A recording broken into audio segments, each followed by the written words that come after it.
Okay, guys, we're going to look at 1.3 and 1.4, data collection and sampling techniques, observational and experimental studies.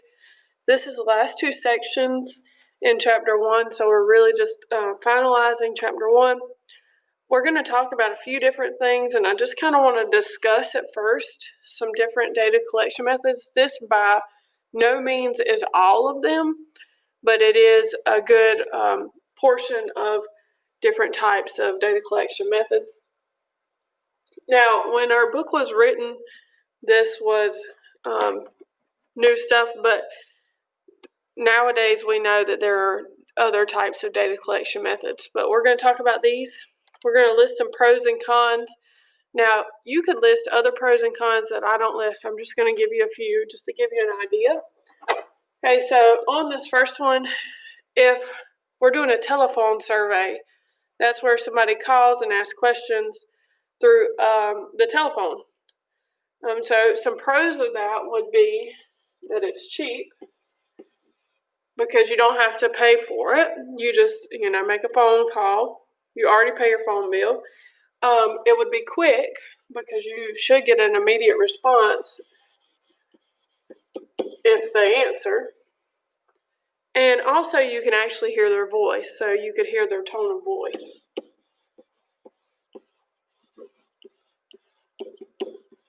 Now, there's some cons to this because majority of the time, if we see a number that we don't know, what are we going to do? We're not going to answer it. So a con would be you could get ignored, or they'll hang up. Okay, so they could ignore the call or they could hang up on you. Sometimes you would even have somebody who's super rude. Or I know I used to work at a pharmacy, and I would answer the phone, and people would tell me their prescription and what their name was, and half the time I couldn't understand what they were saying because they would be mumbling or whatever. So with a telephone call, because you can't see their face, you might not be able to understand. So that's another one.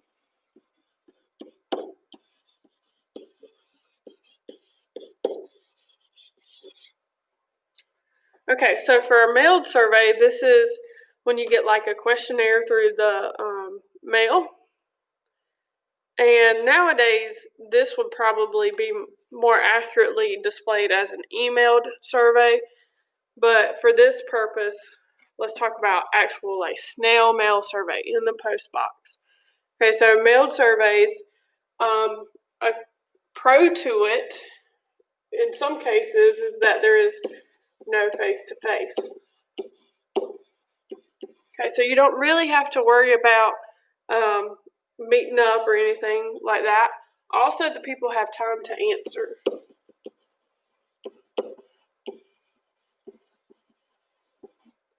Now, some cons is whenever you get something in the mail, just like with the telephone call, if you get something in the mail and it's not a bill or it's not something you really know about or want, then what are you going to do? You're going to throw it away. Put it in your junk mail. Another con would be if you were doing the mailed survey, it would be expensive because stamps are like 50 cents. So let's say you wanted to do a survey of 100 people.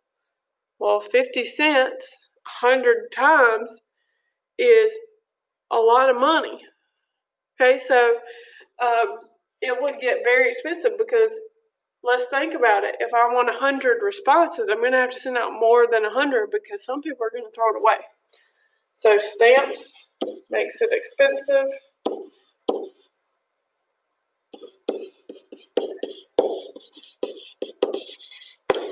Also, you have to think about who would actually check the mail. It's usually adults that check the mail. So you're excluding some people. You're excluding teenagers and younger people because they don't really check it. All right, the next one is personal interviews.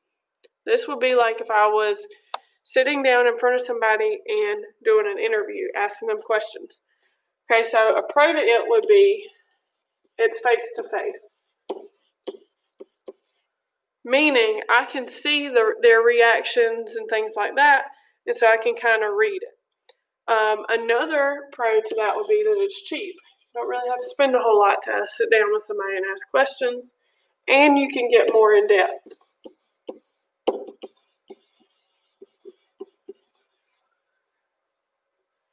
Some cons to that would be it could be awkward.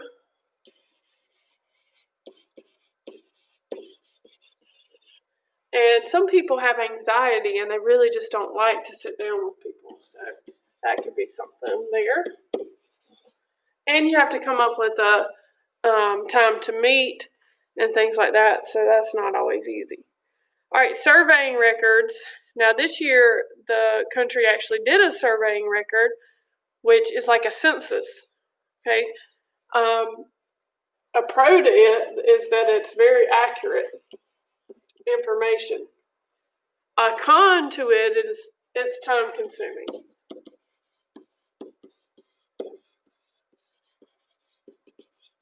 So if you didn't answer the census, then they had people come door to door and collect the information. And so then they had to pay people to do that.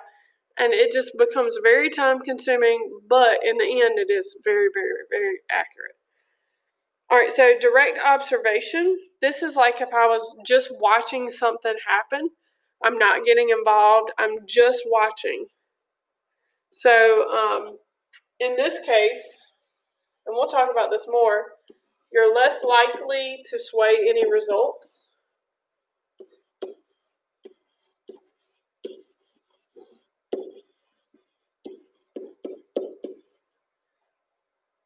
But since you're not really getting involved, it can be very opinionated and something we call biased, meaning you insert your own views into something, or you could just miss something.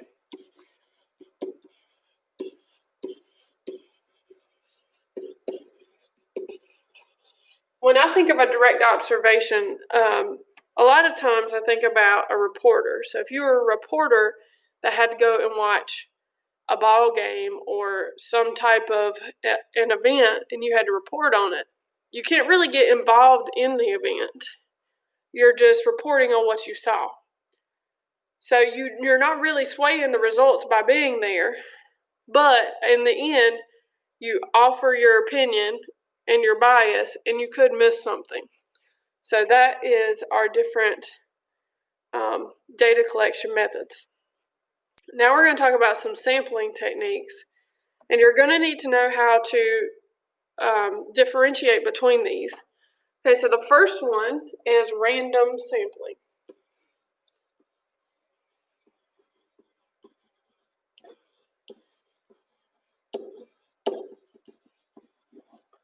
Okay, for random sampling, the subjects are selected using chance or random methods.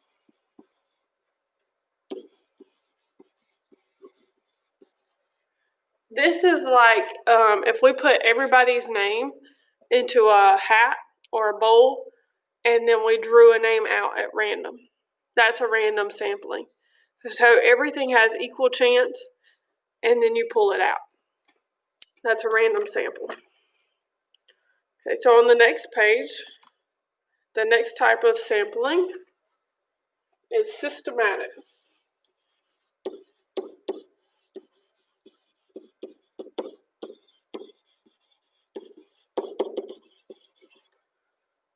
It numbers each subject of the population and then selects every K subject. The first subject must be selected randomly. And you're like, well, what is K? This would be like 4th, 7th, 100th, whatever it is. K is just some number. So this would be like if I had 20 people in class and I choose one person at random and then I count off like every third person. So every third person I'd have them raise their hand, and that would be my sample. So anytime you see fourth, fifth, sixth, hundredth, whatever, that's systematic. It follows a system. Okay, the next one. And these two kind of go together, so I'm going to do them together. We have stratified,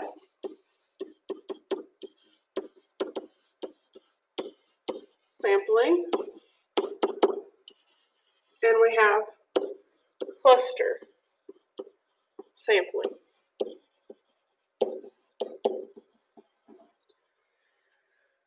All right, so for stratified, it divides the population into groups, which we call strata. And these groups are based on some characteristic.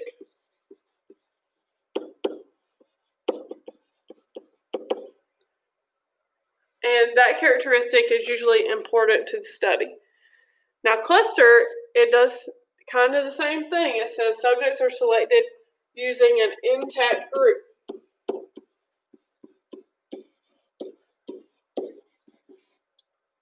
That is representative of the population. Now, in both cases, we are sampling groups. So in stratified, we have a group. In cluster, we have a group.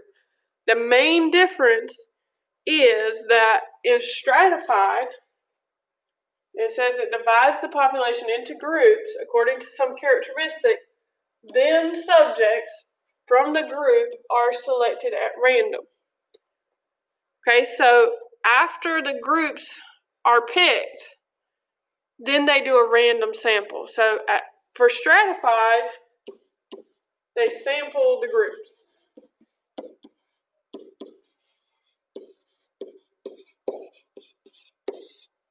They take a random sample of the group. In cluster, it's the whole group.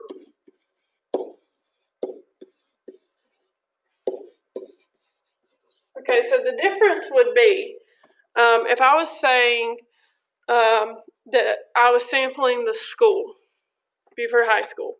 So if I was sampling Beaufort High School and I took an intact group that's representative of the population, so let's say I took the seniors, that is an intact group. If I sample the whole senior class, that's a cluster sampling because I left them together. But if I was doing stratified, then I would pick a group. It could be seniors again.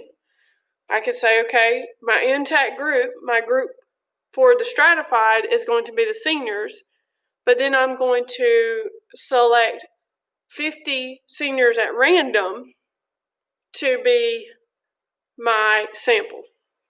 So if you sample from the intact group, that's stratified. So just remember, stratified you sample, cluster you leave intact, and you'll be okay there. All right, so we have two types of studies, and these are very easy to distinguish between. The first one is observational.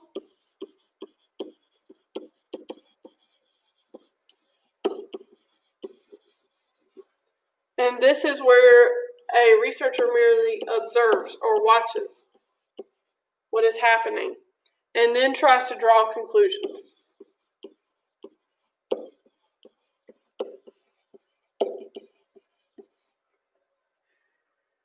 Okay, so this would be like if I had a police, or if I wanted to go to the stoplight at the high school, right there, when you turn to go to the elementary school. If I sat somewhere where I could not be seen and I counted the number of red lights that are ran, what I'm observing is the number of red lights, and then I can draw some conclusion based on that. Now, the other way is experimental.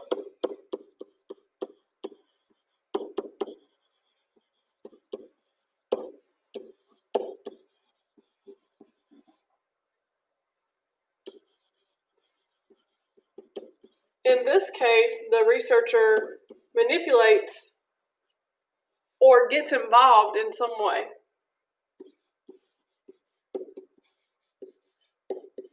So let's take the same experiment, so to speak, so the same study. If I'm looking at the number of red lights that are ran, what is a way that I could manipulate it so that it would change one of the variables? Well, let's say I took a cop car and I sat at the corner where I could be seen. Well, that manipulates one of the variables. It manipulates the number that's going to run the red light because they're less likely to run the red light when there's a cop car sitting right there.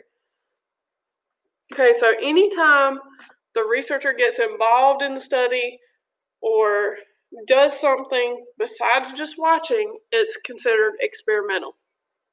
If they're just watching, it's observational. Okay, so we have a couple of definitions at the end here. We have treatment group.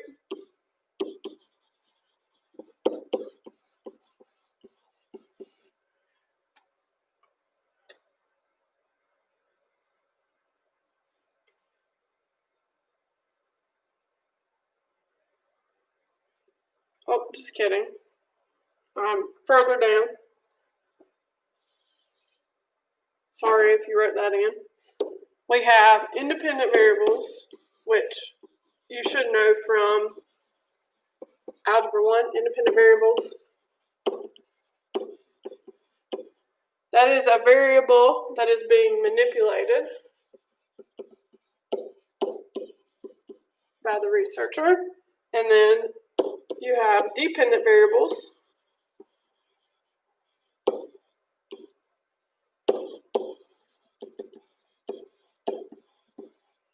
And these are the resultant variable.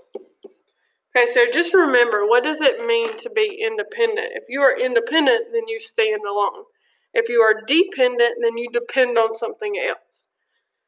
So if the result is dependent, it depends on what is happening to it. So in the case of us running the red light, the result is how many people ran the red light. That's the dependent variable.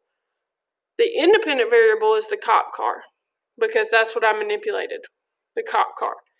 Okay, so independent is what is being changed. Dependent is the result. Okay, so now we can go to the next page and we can do treatment group. Just giving you a little preview. Treatment group. And these go together, so I'm going to go ahead and give you both the definition.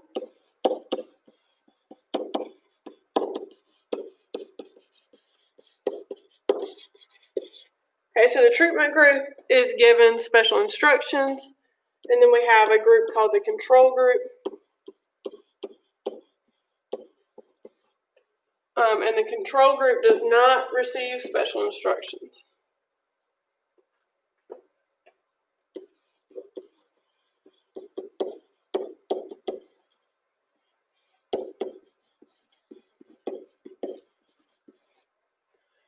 Okay, so a lot of times we'll see this in when they're trying to get a medicine approved to go onto the shelves.